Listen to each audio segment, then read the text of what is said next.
Ya, kalau catatan dari Pak Mansuri atau Mas Mansuri tadi, sepertinya upaya pemerintah untuk menekan harga beras dalam beberapa bulan terakhir ini tidak serius. Saya boleh langsung ke Pak Arief. Pak Arief, tadi kita sudah menyimak ya pernyataan Presiden di paket awal berita tadi. Presiden ini sudah minta agar mengguyur beras ke pasaran. Ini progresnya seperti apa? Apakah sudah dilakukan? Seperti apa kemudian timeline-nya progresnya, Pak? Terima kasih Mbak Gita. Jadi 3 hari terakhir ini saya mendampingi Pak Presiden. Yang pertama di Bogor, di gudang Dermaga Bulog, ya, memastikan bantuan pangan dalam bentuk beras sampai kepada masyarakat. Setelah itu gesernya dekat sih dari Bogor ke Kelapa Gading, ya, jalan ke Kelapa Gading. Di Kelapa Gading juga dilakukan hal yang sama. Pada hari yang bersamaan, beliau sampaikan tolong cek pasar, yang berikutnya lagi pasar induk beras Cipinang. Jadi satu hari itu saya jalan ke beberapa pasar, kemudian yang terakhir di pasar induk beras Cipinang. Perintahnya banjiri semua pasar. Jadi mulai dari pasar tradisional, kemudian modern market, modern channel, yang satu lagi pasar induk beras Cipinang. Tadi pagi kami sudah memulai di pasar induk beras Cipinang, ya. Volumenya masih sedikit, ya, tetapi tadi pagi sudah dimulai. Malam ini semua teman-teman dari Pemprov DKI, Pak Gubernur, Sekda, Asisten Perekonomian, ini sekarang sedang bekerja semua memverifikasi data-data pedagang, karena beras ini adalah beras pemerintah, jadi harus dipastikan dilakukan secara benar. Karena beras ini di ujung, ya Pak Mansuri, nanti teman-teman di pasar, kita semua harus memastikan harganya 10.900. Kemudian untuk bantuan pangan ini sebenarnya yang sebelumnya ada, nanti Ibu Gunah juga bisa sampaikan. Ibu dapat yang program yang pertama, dapat itu 10 kilo, 10 kilo, 10 kilo. Mudah-mudahan itu dapat membantu saudara-saudara kita yang jumlahnya 21,3 juta KPM. Itu dilakukan selama 3 bulan. Perintah Pak Presiden juga. Kemudian yang sekarang September, Oktober, November juga akan dilakukan bantuan yang sama. Tadi Pak Mansuri betul, ini waktunya Bulog mengeluarkan stoknya. Bulog punya secure stok 1,6 juta ton. Yang akan datang lagi 450.000 ton, ini juga dipastikan sebelum nyebrang tahun. Mudah-mudahan November sudah selesai shipmentnya. Ya. Paralel dengan itu semua ada bantuan pangan, kemudian ada SPHP, stabilisasi pasokan dan harga pangan, itu juga dilakukan. Yang satu lagi GPM, Gerakan Pangan Murah. Ini setiap minggu Menteri Dalam Negeri Pak Tito, ya, hari Senin jam 8 mengumpulkan seluruh pimpinan daerah.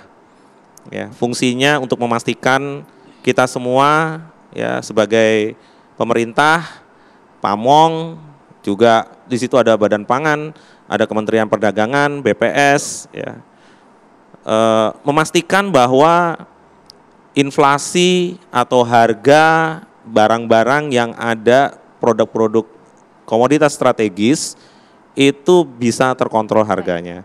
Jadi kalau tadi disampaikan pemerintah tidak serius, saya rasa kami sekarang sampai hari ini pun melakukan kegiatan-kegiatan yang memang kita tahu bahwa harga pangan ini di seluruh dunia memang naik. Jadi tidak ada harga pangan hari ini di dunia turun. Karena kenapa? Faktor-faktor pembentuk harganya itu naik. Kalau dalam pertanian kita bisa misalnya kita breakdown, kalau dalam perberasan misalnya yang pertama fertilizer. Nanti Mas Bima juga mungkin bisa jelaskan. Harga fertilizer sudah naik 4, 5, 6 kali. Hari orang kerja yang dulu Pak Mansuri kita 20.000, 30.000, hari ini mungkin 60, 70, ada yang sampai 100.000. Kemudian September, Oktober itu ada kenaikan harga BBM. Jadi ini ada relate ya sama ini semua. Sehingga kalau ingin disampaikan bahwa harga hari ini akan sama-sama tahun lalu, nggak mungkin. Ya, karena faktor-faktor pembentuk harganya demikian. Nah, perlu saya jelaskan, dengan kondisi demikian, maka pemerintah awal tahun lalu memang menaikkan harga GKP, gabah kering panen, kemudian menaikkan harga pembelian pemerintah kurang lebih 20%. Ya. Itu awal tahun. Jadi ini tidak common dilakukan, biasanya orang kalau panen raya itu harga jatuh.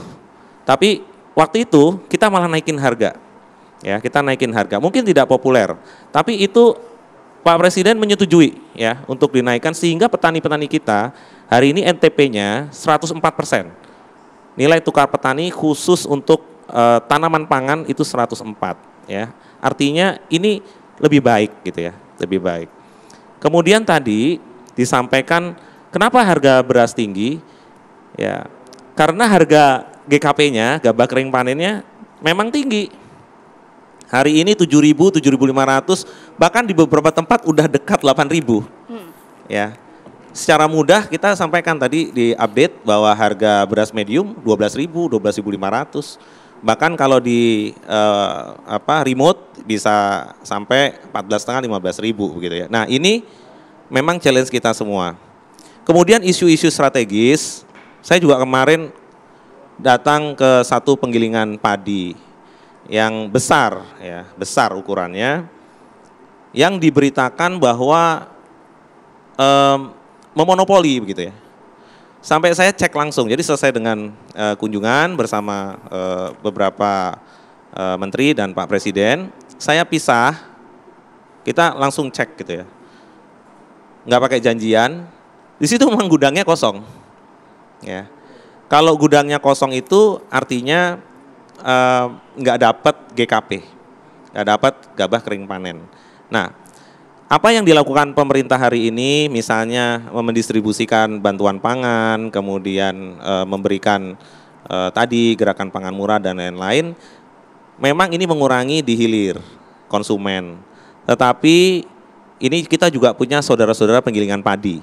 Penggilingan padi ini juga yang kecil-kecil udah banyak tutup, ya, udah banyak tutup. Ya, yang besar-besar setengah mati, karena kapasitas produksinya hanya 20%. Kalau kita pengusaha melakukan investasi, kan kita akan atur ya, IRR-nya berapa, revenue-nya berapa, bottom line-nya berapa. Saya rasa agak sulit ya untuk berjalan dalam industri yang kondisinya seperti ini. Sehingga ya, ini kita perlu memformulasikan lagi ya, bagaimana produksi itu ditingkatkan. Tadi Pak Arief sudah mengatakan ada sejumlah langkah yang kemudian sudah dilakukan, menunjukkan bahwa tidak setuju lah bahwa upaya pemerintah ini seakan-akan tidak serius. Apakah jadinya dengan solusi yang sudah dilakukan ini memang optimis Pak, harga beras ini nanti akan mulai turun? Kuncinya Mas Mansuri tadi udah sampaikan, produksi. Nggak akan ada kata lain, produksi.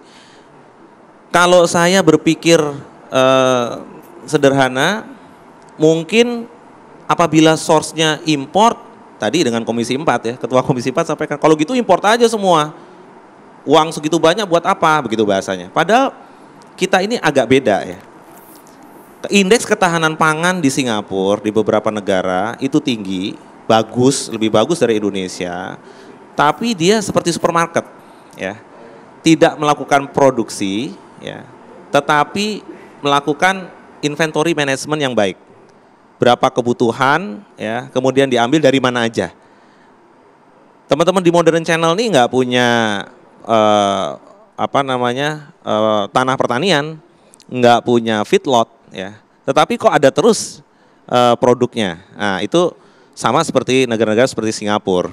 Ya, jadi tapi kalau kita di Indonesia, kita punya petani, kita punya saudara-saudara peternak yang harus dijaga.